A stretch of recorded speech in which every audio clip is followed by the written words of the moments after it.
Man City were playing a game. I won't say against who just yet. They're playing a game in the Champions League in the group game. They won 5-1, and we used to always call this team Club Brugge. Yeah, but everyone in our team was called them Club Brugge.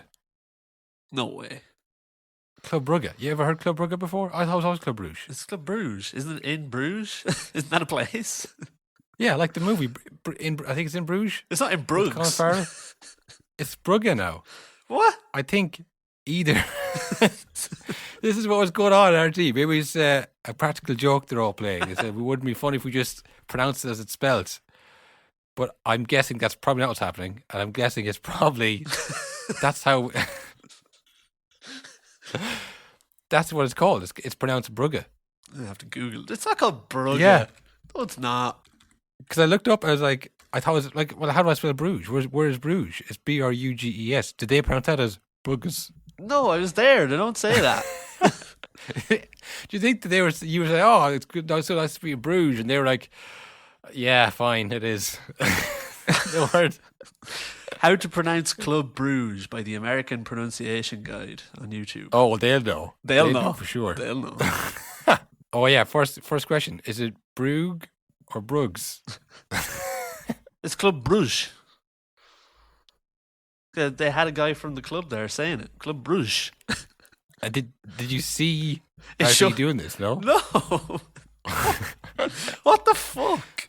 They were all saying it was the presenter. It was because they did like a roundup of the games afterwards, and they kept saying Club Brugge. Okay, I was like, what is this? They can't change this mid-season. I have a theory. I'm guessing the first guy got it wrong. They all thought the same. We're like, have I been saying it wrong? I guess he must know. Yeah, exactly. Like I just thought, oh, I must have been saying it wrong. But if someone says it with confidence, you know, yeah, exactly. Oh crap, it is spelled Brugge. That must be how it's. Am I an idiot? It must be me. That's my daily day, though. Am I an idiot? Am I saying it wrong? Am I doing this wrong? Am I standing in the wrong line? Like that's my entire existence. Club so when Brugge. someone says it's actually Club Brugge, I go, I'll take your word for it, stranger. Yeah, you know better than me. On pretty much everything. That's insane. Yeah, I was watching that. I thought, oh, what? No way. You were thinking, I have been embarrassing myself for the last few years. I've been saying Bruges more than anyone should really say. Every time you say it, people are like, where is he talking? That's why no one's going to come with me, because they think I'm making this place up. I don't know where Bruges even is. I mean, I know where Brugge is in the Flanders region of Belgium, but I have no idea where Bruges is. Yeah, it was a weird one now. Brugges. Now, this kind of thing, because on RT, like, you'll never find that again. Yeah. Yeah, literally, if you type in Bruges pronunciation, it says Bruges, Broozh, Bruges. Brugge. No one's going to believe me. No one's going to believe that this happened, because they'll say, no, they didn't. You're making this up. But they did. They've been in, like, they're always in the Champions League or the Europa League. That's what I mean. I was like, why are they changing it now? We've always called it Bruges. Am I imagining this? And it's one of those things when you're watching the highlights on your own, so you can't even look at anybody. It's like, is that nobody else seeing this? Turn on RTE. Like, they're saying Bruges weird. Yeah, I should texting someone at 10:15 at night during the Champions League roundup on RTE. Turn on RTE right now. Yeah. You are not going to believe this. Because they only said it like 3 times maybe. I was like, are they all saying Brugge now? What's going on? RT Sports. If I find RT Sport on Twitter. But there's no way it's going to be there. I sound insane. It's definitely not going to be there because the person uploading the videos is like, that's wrong. Yeah, oh God. I'll check their play. It'd be scrubbed from the player and everything. These bastards. Club Brugge. Oh, yeah. Yeah, I suppose we just get into the Liverpool game and just Champions League highlights. Okay, I'll get that. Was it during the game or the analysis? It was both. I think the person introduced them as, was it Darren Maloney? Maybe it wasn't Darren Maloney, and said, and now we go live to Man City's game against Club Brugge. I was like, no Bruges, fucking way. Dara. And then the person, like whoever, Adrian Eames, whoever does the Club Brugge turned up to, I was like, Club Brugge, what? So that was pre-recorded. Do you know what I mean? So I was like, this is like a decision has been made here to call them Club Brugge company-wide. Until they've scrubbed us. They can't put it up. We said Brugge. They can't get away with this if this is true. They will not get away with this. Believe me, this is going to be an ongoing thing. We're going to catch them in the act here. Oh, I have it.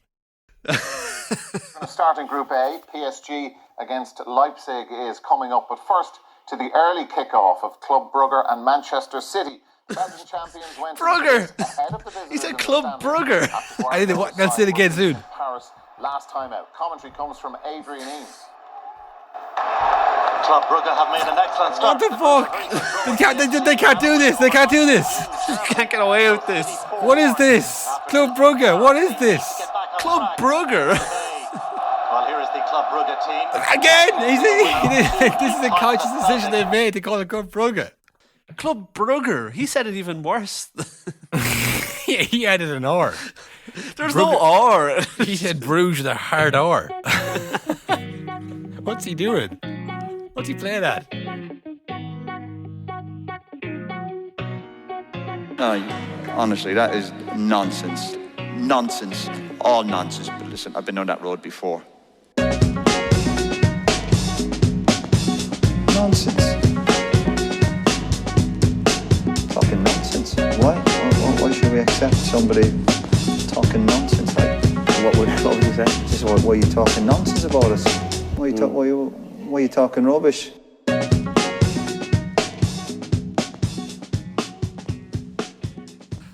Hello, everybody, and welcome to a No Nonsense podcast with Cathal and Will. Champions League edition, back again. Some big games, Will. And you know, I think it's only right that we started it off right with the start of the week, because this game day 3, was the third highest scoring game day of all time in Champions League. All time, even past like the 90s where people just scored for fun. Well, I think since whatever the 92-91 season, the Champions League, like, you know, from the European Cup, on since records began of this Champions League format, I think maybe as well, because they've changed the format a couple times. So yeah, I mean, like, it's important never to look too deep into the start of the week, because I've just read it somewhere. I haven't actually come to this out myself. Never question it. No questions, because it's going to fall apart very quickly. But the third highest scoring game day in Champions League history. A lot of goals scored, some really great games. And if you looked at the beforehand, Liverpool versus Atletico Madrid, you would have said, yeah, there's goals in that game. There's definitely goals in that game. The way Liverpool have been playing, you'd say it's good, but can they stand the test of an Atletico Madrid mean, lean defence? And they did. They scored a lot of goals, like I say, in the previous two games. And I guess Atletico were probably wary of that. I mean, like, everyone knows Liverpool, you know, a counter-attacking team. They have unbelievable pace with like the Salah and Mane. Then you got Alexander-Arnold and Robertson, who can just ping the ball right onto their chest running full tilt. So it's so dangerous. So I guess we should probably sit back and not let that happen. But unfortunately, they're also very good. Yeah, they're well able to play the ball in front of you as well. But that's how you win, you know, leagues and Champions League. That's because they're a really, really good team. And like as we were saying, I think last episode, they're probably looking like the best they've ever been.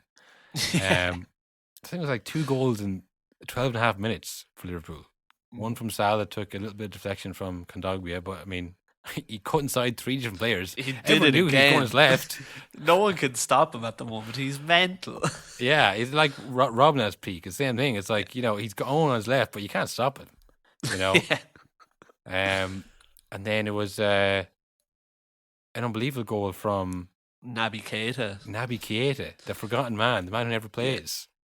He hit it with the outside of his boot while also extending his foot over his head. It was crazy. It's a really sweet strike. Just swerved it right into the goal. Nothing they could do. And it was only then when Atletico said, well, look, we have to actually attack them. We have to kind of go for it here.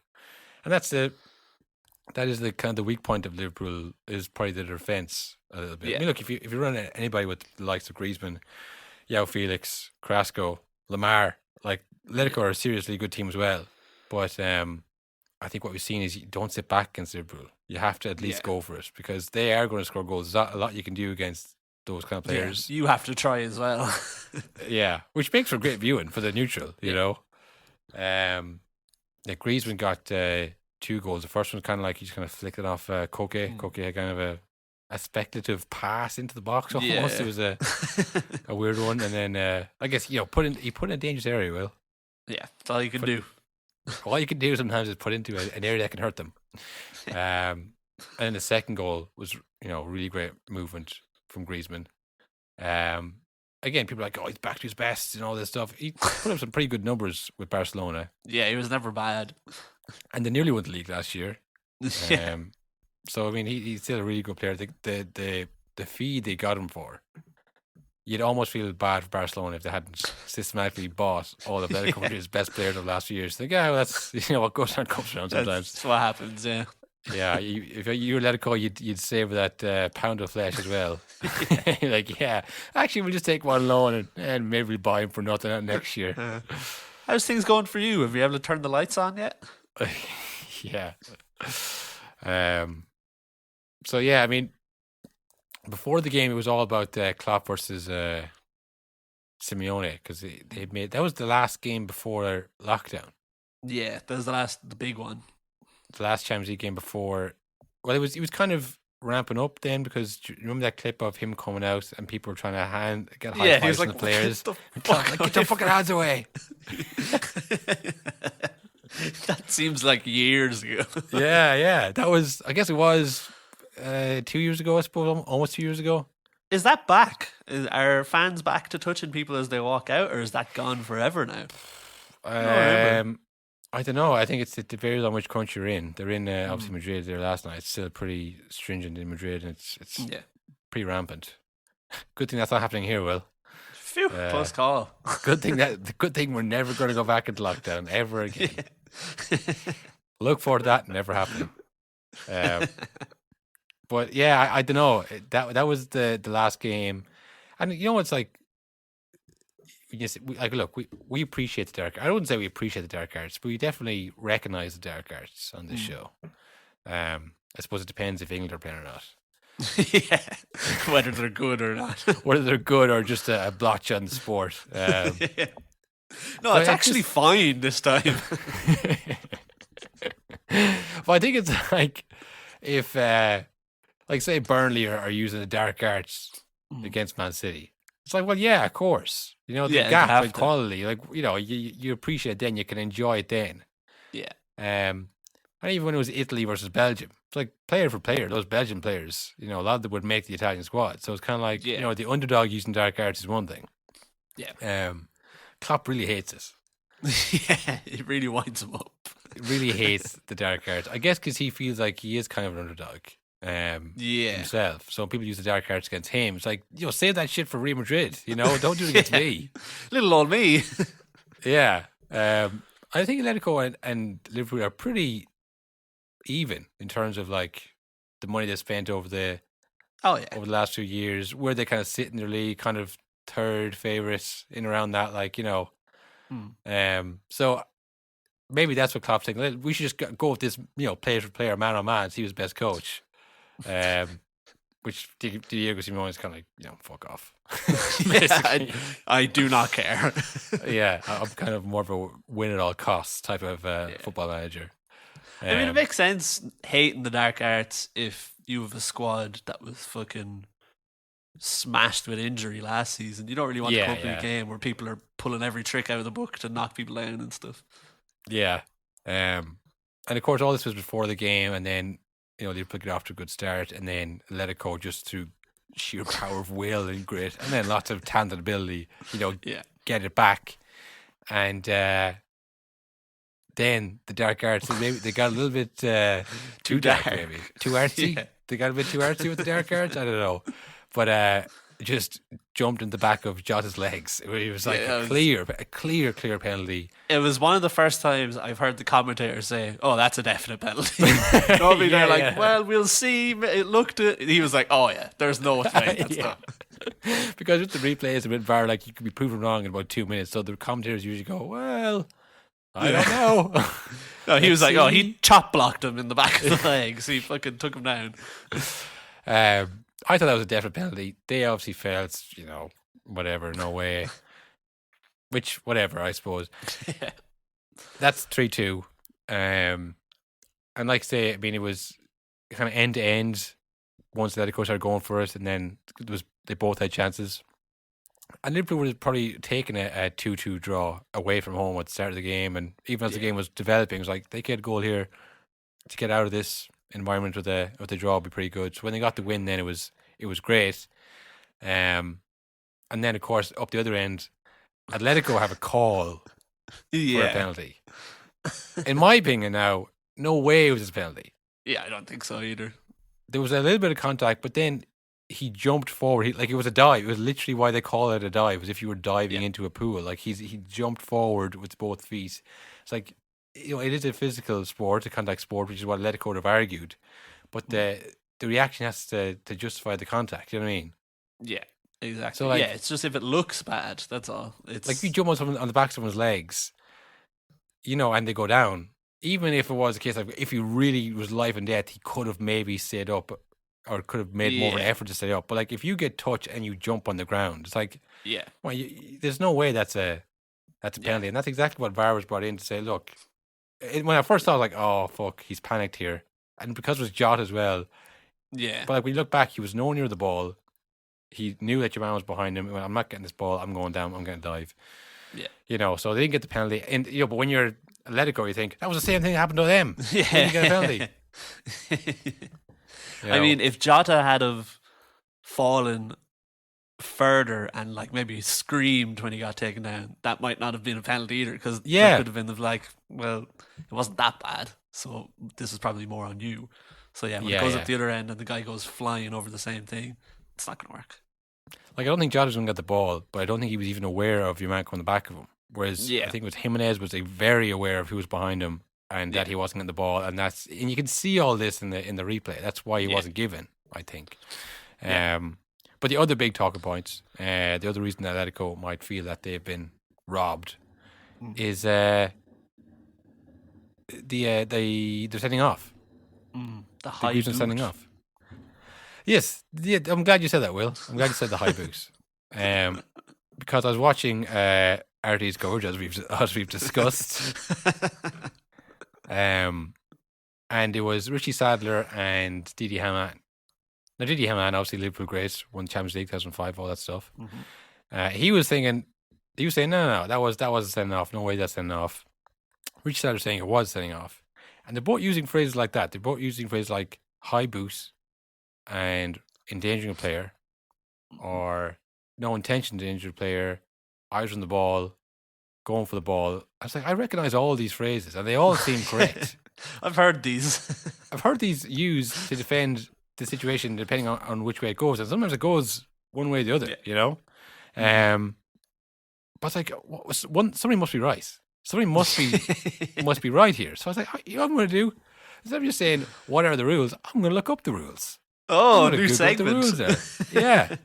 What are the rules? It's a new segment. What are the rules? We'll tell you the rules. Laws of the game and FA rules. I went under sending off offences, right? So I said, what's sending off offence? And they come under denying a goal or obvious goal scoring opportunity. Not that. But serious foul play. Now, that's what we're talking about here, right? So a tackle or challenge that endangers the safety of an opponent or uses excessive force or brutality must be sanctioned as a serious foul play. Any player who lunges at an opponent in challenging for the ball from the front, from the side, or from behind using one or both legs with excessive force or endangers the safety of an opponent is guilty of serious foul play. So I think that does come under serious foul play, because he did endanger him by having the foot that high, and he didn't see him, obviously. Yeah. But I think that's part of your responsibility duty of care for other people around you. That if you don't know who's around you, you shouldn't be swinging your boot that high in the air. Yeah. But there isn't a high boot rule per se. Do you know what I mean? Mm. Like there isn't a foot above the hip is a direct sending off. And this is what Didi Hamann was saying. He was saying, this happens, 5 or 6 times a game. People put their boot that high. And Rich said, was like, people don't get kicked in the face 5 or 6 times a game. And then he was like, well, that's what I was saying. And then Darren Roy said, well, actually, we have 50 more games to do, so let's just agree to disagree and move on. And they never got to the end of it, and no one was right. I was like, well, there's been a goal at Brugge. Yeah, we got to have a look at Brugge here, guys. We got, but why is this confusion? Why is there even debate? So I went the next reason why is violent conduct. I think this might clear up a little bit, right? Because it says violent conduct is when a player uses or attempts to use excessive force or brutality against an opponent when not challenging for the ball, or against a teammate, team official, match official, spectator, or any other person, regardless of whether contact is made. In addition, a player who, when not challenging for the ball, deliberately strikes an opponent or any other person on the head or face with the hand or arm is guilty of violent contact unless the force used was negligible. So I think that's where the confusion comes, where it's like the intent thing here. So Didi was saying, when there's no intent, it's not a sending off. That's only for violent conduct. But if you're just endangering a player under serious foul play, that's where the sending off comes from. Right. But I did hear a high boot and stuff like that, and it was like that's not really the rule. It's more if you're endangering someone or you go to do someone. Like that one a couple of weeks ago. Do you remember Tarkovsky versus Richarlison? And the ball was like going over the line, and Tarkovsky just went through. Crushed him. Yeah. He just did that. I'm going to stick my feet out like this, and if you're in the way, it's not my fault. Like that to me would be serious foul play because you're endangering someone. Even though you're going for the ball, you're endangering someone. Yeah. By doing that. But I mean, I guess the rules have changed in the Premier League, light touch, whatever, laissez-faire type refereeing, I don't know. Yeah. But yeah, so I mean, we say there's very little insight in this show. Sometimes there is. And there you go, folks. A bit of cleaner up of the rules there. Atletico were not robbed, I don't think, on either attempt, on either count. The penalty might be debatable, but for the sending off, it was a sending off. So a good and bad night for Griezmann. 2 goals and sending off, not great. I don't know, will he get banned for that? Will he have a 3-match ban for that? Probably will be. Was it a straight red? Yeah, straight red. Ooh, well, I don't know, because I think Wan-Bissaka's ban got turned to one game ban, and it was 3 games, and his was a straight red, so I don't know how that works anymore. I think it's like a case. I think it's a case by case basis now. They should get me on the case. Get me in there and do you see all the stuff he's just learned in the trial? I'll show you the rules on your own website. How about that? But yeah, it was a great game. Obviously, how's that group looking? I'd imagine it's probably them are the 2 favourites to go through. Yeah, Liverpool top, Atletico second, Porto third, and Milan fourth. Milan have not won a game. Oof. So not look good for them.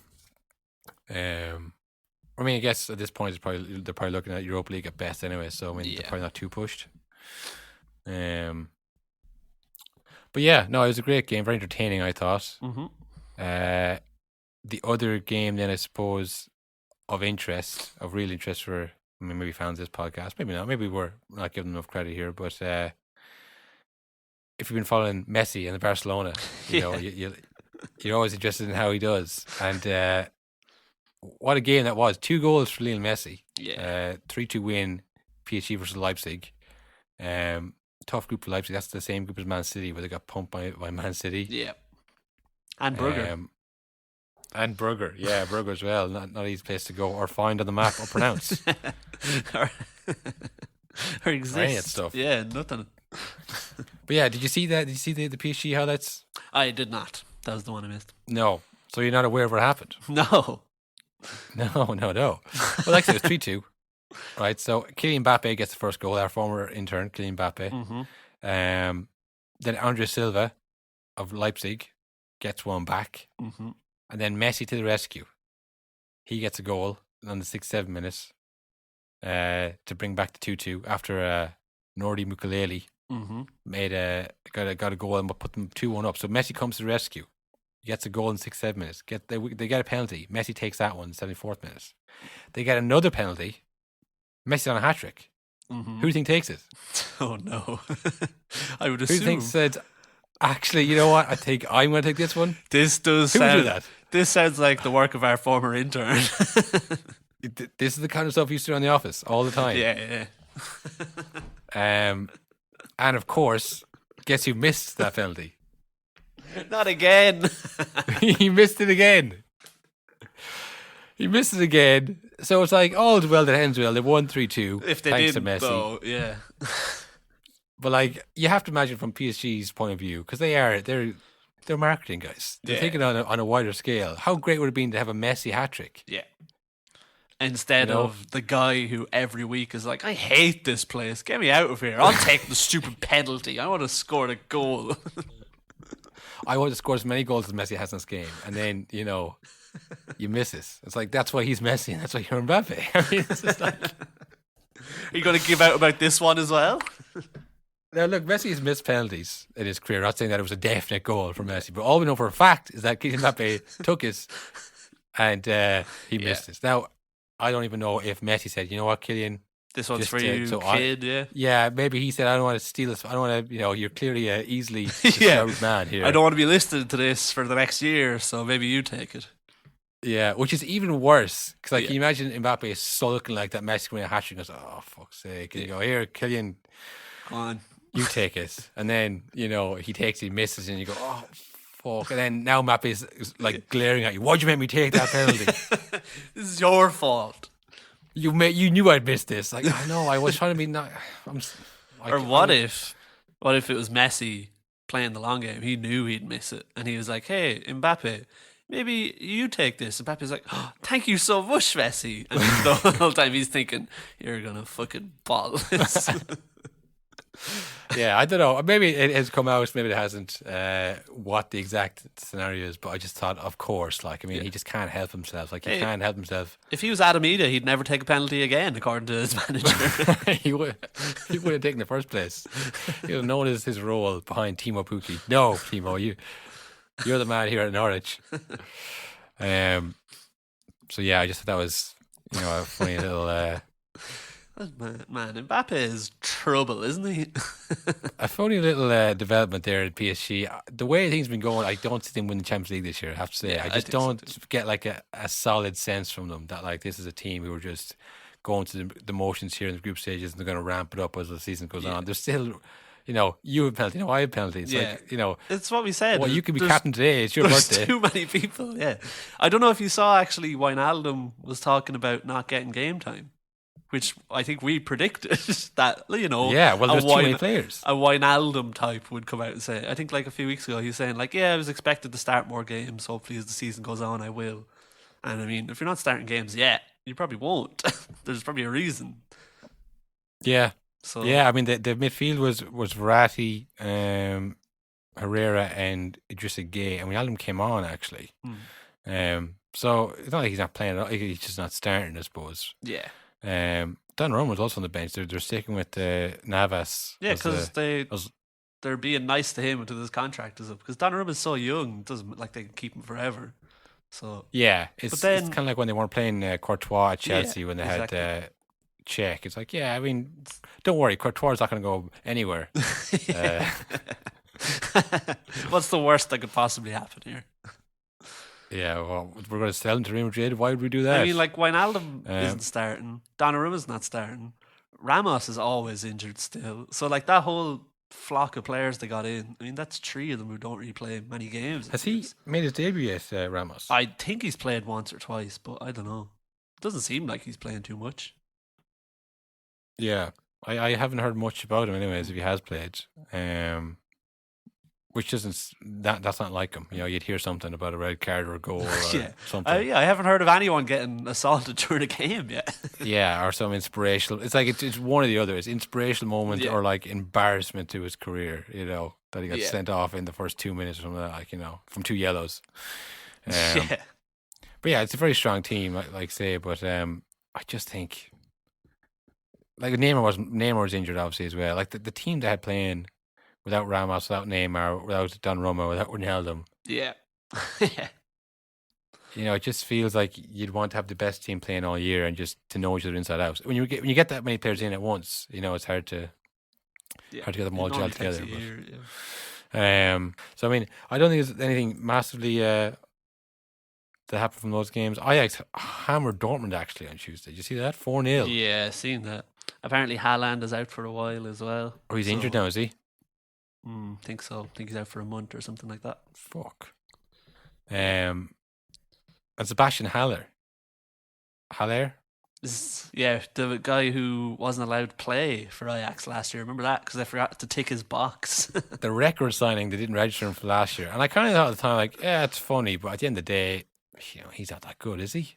I saw West Ham. He's not very good. He couldn't be good. He wasn't good there. He's the runaway top scorer in the Champions League this season. Now he scored, I think, 4 one game, but he scored again against Dortmund. He is mooted as being a replacement for Haaland when he inevitably goes from Dortmund, supposedly. I don't know if he's. No, I was gonna say I don't know if he's as good, but to be honest, like all I saw of him was West Ham, so I can't judge. Well, on this season he's going pretty well. Again, I mean, you're never going to replace someone like Haaland. If you could replace him, then he wouldn't be worth that much money. You know? So I mean, it is what it is. But I mean, he continues scoring. Dortmund not looking great there now. Yeah, they're second in the group now behind Ajax. A weak enough group, Sporting and Besiktas. Wednesday's night's games then, I suppose. Man United versus Atalanta. I mean, he did the thing again, the classic. Yeah, the thing happened. I mean, it's very hard for us to cover these United games without sounding repetitive when the same thing keeps happening over and over again with the same people. I mean, it's mental. He's risen above, basic analysis. We can't analyze this man. We can't say, oh, he's definitely going to lose this game. Like, I mean, 2-0 down, you think, oh, well, that's it. He's not good enough to come back. And then, sure enough, 3-2, final results. 3 goals. And it's always just like, I have never in my life seen a manager do that so much. Like, so many last-minute comebacks. It feels like there's one every 2 weeks. What does that mean? Yeah. I don't know if he's good. I don't know if he's bad. I can't tell anymore. Well, I had some kind of theory. I was trying to think of something. Like, why does this keep happening? Why did they come out in the second half and play really hard and press and like, we need to get this goal? It's like, can you see it a lot at different clubs? I mean, Chelsea's a good one for like when they want to get rid of the manager. You go 2-0 down to Atlanta, you kind of, oh no. Looks like we're going to lose this game and our manager's going to lose his job. And what's that, the 4th loss in a row, is it? Yeah, and they lose it. But United come out and they, like who are they playing for? Always. Yeah, they must still like him. It's mental. And I think it's just like, it's kind of corny, like the West Ham as well, like the West Ham way or the Man United way. But there is probably something to it, even in billionaire toy club, which is professional football. Yeah. That there is some kind of sense of belonging to Man United that these players have. Like, must be. I think like Luke Shaw's a good one because like when he got injured there when he broke his leg, like obviously that wasn't his fault, but if he was at Chelsea, he would have been replaced the next day. Oh yeah. Like they would have did the same thing. Like, oh, this is a terrible injury, and FIFA needs to do more to protect players. Blah blah. And they're gone. So that young lad from Burkina Faso we've been monitoring. When's his contract up at Benfica? Yeah, get him in there in January for 50 million. And Luke Shaw obviously had his issues getting back fit, and then obviously the Mourinho was a separate thing as well. But like, he wouldn't still be at Chelsea or a City. Yeah. He would have been gone. So he does probably feel a sense of like playing for Man United. Yeah, because there has been highs and lows. Most people at different clubs don't get the opportunity to have highs and lows. You have one low. Yeah, you have highs and then you're fired. Yeah. And I mean, there's a good few players like De Gea as well. De Gea, like another one. He would have been gone. Yeah. I mean, look at Arzabalaga. They got in Mendy, and he's been slowly pushed out after he had a bad spell there. De Gea had a bad spell and he came out of it. Yeah. And that was going from like and obviously he came from player of the year, but like there's a lot, like even Fred has had his detractors, but like he's still playing. Lindelof wasn't kicked out of the club in the summer. Whereas that's usually what happens. You get someone else, and then Lindelof goes off to fucking Besiktas himself. Yeah. So I think there's a lot of that where they came out in that second half and like, no, we have to win this game because we need to win the game for United. They mean something to the fans, whatever it was. But it was incredible. I thought this is going to end up now 3-0, 3-1 maybe. He's going to get sacked before the Liverpool game of the weekend. There's no way this is going to go on. Yeah, that's what I thought as well. I thought that was his last one. Because, I mean, the 2 goals they conceded as well, like every game they're leaking a goal or 2. Yeah. Just even when they're playing well, like the first half they made loads of chances and stuff, but it doesn't matter. Every time someone attacks, they score against them. So yeah. And also actually before the game, I think it was on the Tuesday actually, they did the press conference beforehand on the Tuesday. Solsjkaer, Ole Gunnar Solsjkaer came out and he addressed you directly, Will. Did you see this? No. Well, we play the clip. Yeah, good afternoon, boys. Just get the elephant out of the room straight away with the headlines that came after the chat I had before the Leicester game. Of course, we're so unbelievably proud by what Marcus has done on and off the pitch. And now you know what I said, and you made a headline out of one little comment that I never intended to be the focus of what I was saying. I was saying about Marcus, and now it must be nice for the boy to focus on going into training on not feeling his ankle or his shoulder or his back. Now he can just go and enjoy his football, and I think you all know that. So just so that there's no more questions on that one, or you can ask Marcus about it. But anyway, it's I just wanted to start with that one. So, yeah. You misquoted him, Will. But the very first thing he said about Rashford right before his first game back was that now it's time to focus on football. You took a headline and you ran with it and you intentionally sabotaged the man.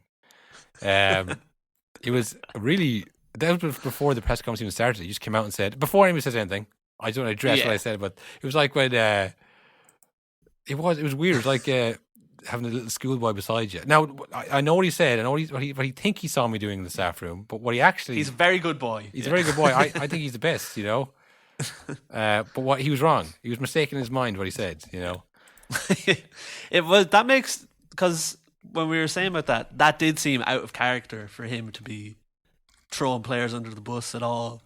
So I think the fact that he was kind of accused of it, he probably was like, whoa. This is my thing. Don't take this away from me. I'm not going to have that. Yeah. Well, I suppose, what did you see the actual quotes that you misquoted him on? Just should we set the let's read the quotes again. See exactly what he said. See how you misquoted him here. Because when I read it again, it sounded like, it's like when someone says, "Oh, I didn't mean it." It's like, no, you did mean it. You just, it was a bad thing to say. You got in trouble for it. Yeah. He said, Solskjaer was speaking ahead of Rashford's return to the squad after injury, and he said, Marcus has done some remarkable and fantastic things, but now he maybe needs to prioritise his football. Now it's time to focus on football. What was that? What were we misconstruing from that? What? Yeah, it was literally an actual quote. He didn't say like, I just hope he gets back and like really concentrates on football and has a great year.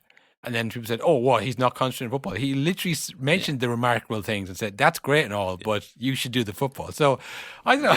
I just thought like people are probably more concerned about the game. They're like, listen, you focus on losing this game against Atlanta, I would love to know what Rashford actually thought of all of that. Because, that thing did come out from the Athletic that Rashford was upset about it and that, I can't imagine they just made that up. It doesn't seem like the type of paper or place to do that. Yeah, I don't know. I just thought it seemed weird. And like I say, Rashford's very... he's not an idiot. He knows exactly what he said, and that's why he was upset about it. He's not someone to hear something on the grapevine or whatever and be like, "Oh, I'm pissed off." He was pissed off because of exactly that quote. It's like, well, what does that mean? I went, "No, I didn't mean." No, listen, they're out to get me, Rashford. So then he makes Rashford sit beside him, And says, and that's the end of that. We won't talk about that unless you want to ask Rashford, because I don't control the man. I don't I don't care. But I do care. Maybe I care too much. No, I don't care. Like Mark Rashford's probably sitting thinking, you're a clown. Like football aside, you're a clown. So I don't know. Well, look, but then he scores the goal in the comeback. It's so confusing. And this is what I mean. I don't think they are playing for Solskjaer. Like they're probably just playing for the club. They're playing for Man United. They're playing for themselves. They're playing for teammates. Whoever they're playing for, but there doesn't seem to be this kind of willingness to get him out, even if they personally or professionally think he's not good enough. I mean that did happen with Jose, where they kind of down tools, but you never saw a comeback under Jose, really. Yeah, but I don't know. Maybe it's just the way they're like. It's probably just when they're down a few goals, they're kind of like, all right, do what you want. Like, hey, Bruno, you're allowed to do whatever you want now. Pogba, you can do whatever you want. It's probably just more likely to score goals when you don't have to worry about following all the strict orders from the first half. Yeah. It was strange now. Honestly, it was strange to see them come out in the second half. I thought this is, especially with all the stuff before the game, I thought, there's no way this is going to end well for us. This is exactly how it ends. You make a mistake in the press conference. Your players turn against you. You go down like it was. I think it was 2 shots on target they had at Atlanta. 2 goals. Yeah, and I was like, oh, Atlanta were shy. Like they honestly were not good in that game. No, it was just a corner and just a shot, and that was it. It just passed across the box. Bad defending. And the second half when it started, I think they had like 3 yellow cards very quickly. Darun had one, Pulisic, like just dragging players down. Like, it's like, oh shit, they're really trying. They're like, they're so fast. Yeah. So I mean, it did look strange. And then Ronaldo obviously is the other one where people had criticised him for not tracking back, and everyone was saying this guy doesn't track back, all this stuff. Did you think he had improved? Do you think he's turned a corner, or was that just like, all right, I'll do it for this game just to show people up, or what do you think? I mean, I think he's kind of always been doing it. It's just when you win, you think he's always been tracking back? Dismiss it. Well, not always been tracking back, but I think like he always puts the same amount of effort in. I don't think it's like, all of a sudden he's defending like to prove anyone wrong. I think it's just when you lose, you don't care about those moments because it's like, yeah, we weren't doing it all game. Yeah. But when you win, it kind of just like, see, he did that, and then we won the game. I thought he pressed a bit higher. I pressed a bit more, I suppose. Like that was what obviously Cavani was great for last year, as well as the goals. It was like kind of led that from the front, started the tempo was in. He was going to press players. Then you had Rashford and Greenwood, and that's kind of why Martial got dropped, because he isn't one of those. I'm more of kind of a goal scorer than a goal ball getter kind of thing. More kind of wait and see how it plays out guy. Yeah, I'm kind of you give it to me and I'll do the rest. Whereas Greenwood was do that and would press, so that's why he kind of got dropped. Yeah. And then it was like that's the thing. If you're Martial thinking, what I was dropped, like all I did was score goals. Then you bring in Ronaldo and he's not even capable of doing the pressing that I don't want to do. So yeah, it seemed like it was all come to an end, but he lives another day. I mean, is it happening again? Is it the fucking? I don't think I could do another cycle of this. Like, if we go on a run now and win like 10 games in a row, and then he gets another new contract, I can't keep doing this. It's never going to change. Like, well, if they beat Liverpool at the weekend, he's safe. He's safe till end of the year, I'd say. Yeah, I think so. I can't see them beating. Saying that they still win, most of the games, but aren't very good in Champions. Like, say things stay pretty much the same, and they say forfeit. You beat Liverpool, it's probably till Christmas, anyways. Definitely, like thinking that we're talking like he could be sacked after the Liverpool game if he loses. If he wins it after this win, But the thing is, like, it's great to get the win, obviously. But I mean, you were 2-0 down for no reason. Like, you shouldn't have been 2-0 down. It's the same as last season where every single game was a comeback, like 3-2, 2-1, whatever. Yeah. And after a while, it was like, all right. I mean, they could just try, win a game 1-0 once in a while. Like, it'd be much less stressful on everyone. Well, there's no capability to do that. That was the issue. It was like, well, can they win a game? Or can they keep it tight? Can they manage a game? Or is it all about emotion? Is it all about comebacks? It's all about the spirit of 99? Because like that will only get you so far. And it did. It got them obviously to second, but they never really threatened, to do better than City in the league. So I mean, this year now with teams being a little better, like Chelsea, Liverpool obviously flying again, it mightn't be enough. Remember I said at the start of the year they could be fourth, and you went fourth. No way they're going to go fourth. Like, this is what I was thinking. It's like that teams are probably better, and like I just don't see the ability to. Yeah. Like say if Burnley break out the dark arts and try and keep it tight, keep it 0-0, do they have the ability to break them down, not on the counter? I don't know. So. It does feel like people have turned a corner on. Well, not people. Most people already had their mind made up on him, but I think most United fans now have turned the corner on Solsjkaer. They'd rather this ended soon, because like now it's just papering over cracks again. Like, whereas for a while they're like, no, like there's signs of improvement. All he needs is this. All he needs now, he has everything, and it's the exact same. There's no difference to when he first came. Like I said, we could have the same conversation over again. Zidane, yeah, we like it's killer for us. It's like he's giving us the finger, because we're just having the same thing over and over again. I think it's time for him to go. I think people have turned the corner. It's like I know, but he keeps winning. What the fuck are you going to do? Well, all it means is that the Liverpool United game of the weekend looks like it's going to be absolutely brutal, like it always is. 0-0, 1-0, stinker. Both teams going well, scoring lots of goals. 0-0. Always the way. Absolutely. The must win for both teams, a draw. Yeah, no matter what that stage. And then at the end, it's like, draw is actually fine. You'd have taken that before the game. Before the game, to bit your hand off for us. Like, all right, well. Chelsea got a big win over Malmo. Chelsea, yeah.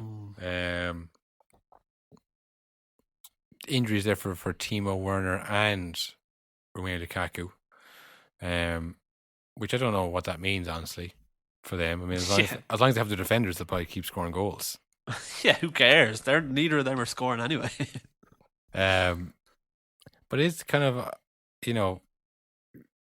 people are like, oh, well, this is a good chance for Callum Hudson-Odoi and Kai Havertz to really make a name for themselves. And I was like, Jesus, like, look at the bench they have. It's just like, there's not any strikers. They could have obviously Giroud and Bastujai and Tammy Abraham to get rid of. I mean, it's the way it goes. Last year you have too many strikers who can't play. This year you streamline that element of it. You lose them both in the same game. I think it's not as bad as first thought. I guess they both walked off as well, so they should be fine. I don't know if you saw Tuchel talking about Lukaku, actually pretty much saying he's like physically and mentally fucking wrecked at the moment, and he's like, he needs a break. Oh yeah, from the Nations League and stuff like that.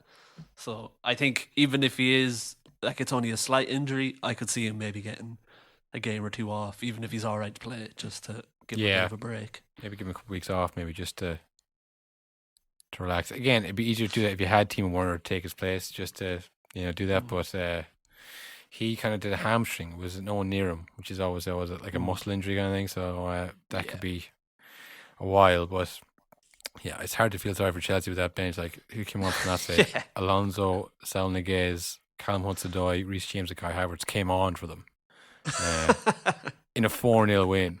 So, the likes of Ziyech, Barkley, Kovacic didn't get a kick of it. So, they'll be fine. I wouldn't shed too many tears. Don't cry for me, Chelsea. Don't feel sorry for him. Don't feel sorry for him. Don't feel sorry for him. Absolutely not. But there were some good games on. But it is just, like I said, the group stages. So, Barcelona back to winning ways. Good to see. Gerard Piqué with the goal. Sergio Aguero actually made his debut for them. I think his debut. That's mad. I would imagine so. He was injured till like November-ish, wasn't it? That was what was reported, but he came on there for Luke de Jong. They get out there with the 1-0 win. And I think they're third in the group. Bayern Benfica gave them 2 hammers. So we could be looking at a situation this year where we see Barcelona in the Europa League. In fact, we could see a situation this year where Barcelona get knocked out of the Europa League. Yeah. I mean, I wouldn't rule that out. Yeah. I mean, the only thing weirder would have been seeing Messi get knocked out of the Europa League. Yeah, that would have been cursed. Yeah, I think that would be unbelievable. And that would have, can you imagine the Pinaldo and Pessi boys then? Well, I mean, I wouldn't rule out Ronaldo getting knocked out of the Europa League this year as well.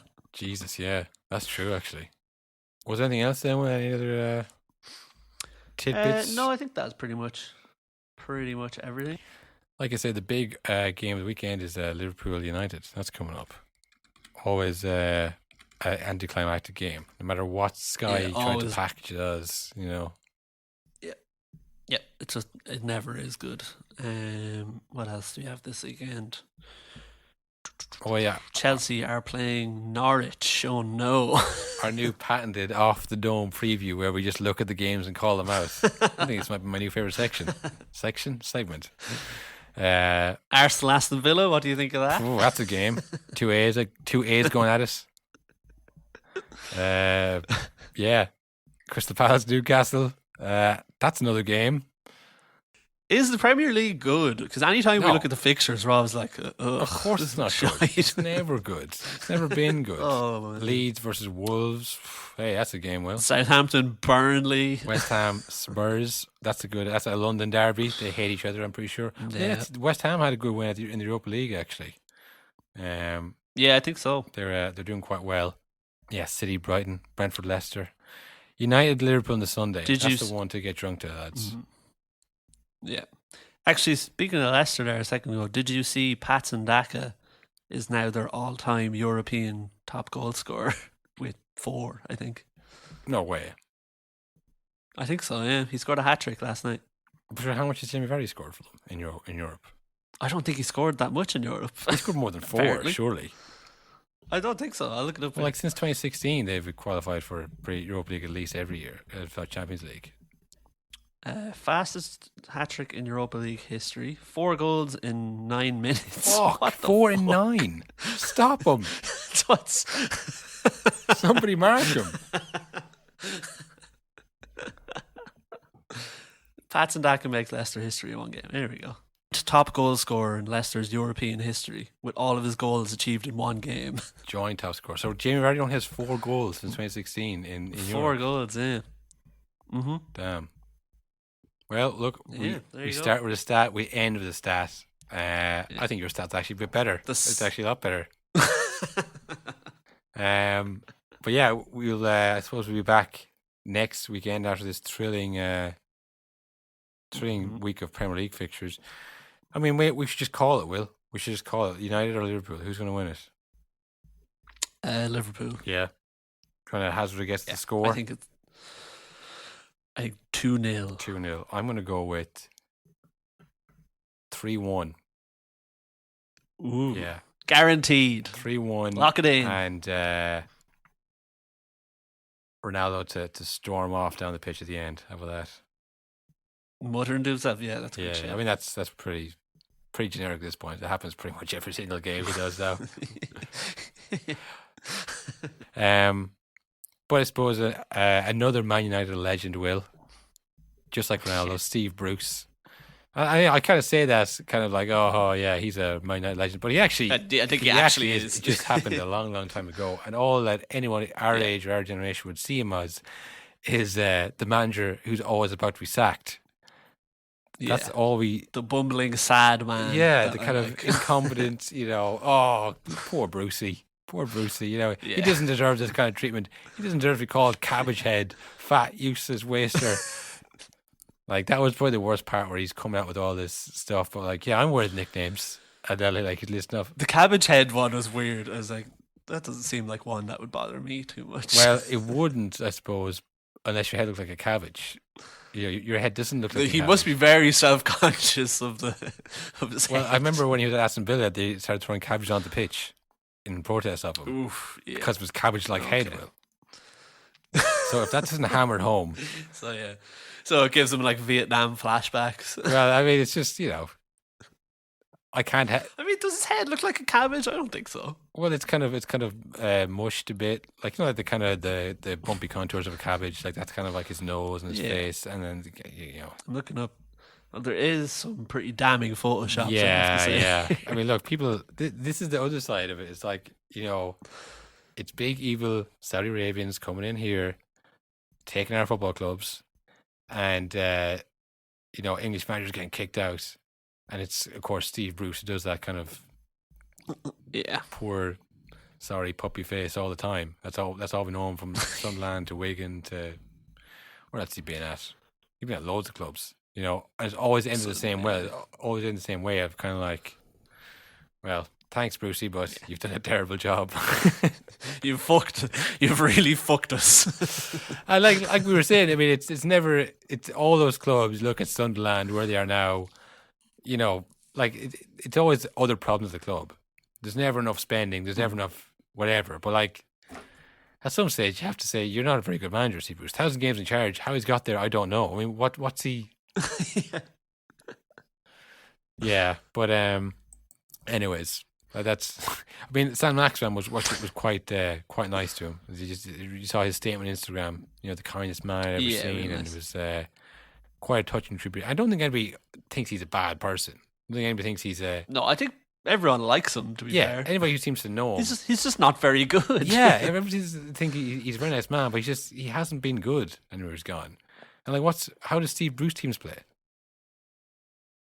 Yeah, you know what's their style of play? You have to go with that Solsjkaer or Arteta. But like Steve Bruce has 1,000 games in charge, and no one knows how he plays. He does his best wherever he's gone. It's like Big Sam sorts out the defense. We know that he goes in there. You don't concede goals. He keeps you up. That's how he plays. Tony Pulis the same. Yeah. Pardew is all flash, no fire. Obviously, you know, but it's kind of attacking football. Players who put in crosses and you know whatever.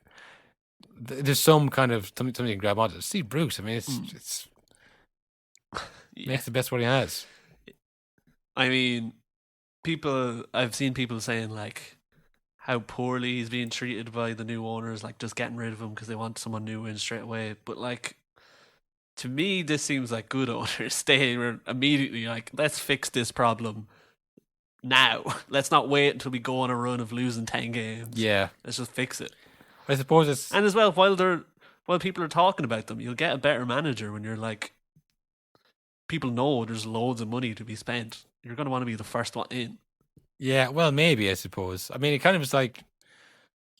You know, maybe what could Steve Bruce do with money? We never seen him have money before. But I don't know who was calling for that. I just know that the fans... Anywhere he goes, turn on him and hate him. And like I say, he's a lovely man. Everyone loves him as an own person. Yeah. So it's all based on how the team plays. So like, if you're the Newcastle owners, you're thinking, you know, he's not very good. He doesn't play a style of play that people like, and that's, you know, what they're trying to do here, trying to get the fans on side. So yeah, I guess, I mean, it puts a lot of pressure on, I guess, Solskjaer. You know, now Steve Bruce is gone. Now that position is officially open for Conte, for Zidane. Yeah. Who do you see going there? Is it going to be Lampard? Is it going to be Zidane? What's it going to be? Yeah, I think it'll be someone. I don't think it's going to be one of the big names because I think they're a bit unproven yet. And I don't know how fucking much Conte fancies a relegation battle at this stage of his career. Like, because I mean, they're not doing well in the league, and you're not going to get to bring in players until January. And then I don't know with FFP how much players he can bring in January. So it's going to be tough, like, for whoever comes in. So yeah, I'd imagine it'll be like a Lampard or someone who they know, like, he won't be here for long, but it'll do the job. Get them to the next level, maybe. Get them up, get them safe, and then see you later. You know, go from there. You know, that sounds like Will. Big Sam. That does sound like Big Sam. Big Sam with money. Saudi Arabian wine. Baby. Yeah. Big Sam money, all he does is bring in Solomon Rondon straight away, first thing. Good news, Rondon. How much were you on in China? The good times are back, Rondon. We've doubled it. No, honestly, that is nonsense. Nonsense. All nonsense. But listen, I've been on that road before. Nonsense. Talking nonsense. Why?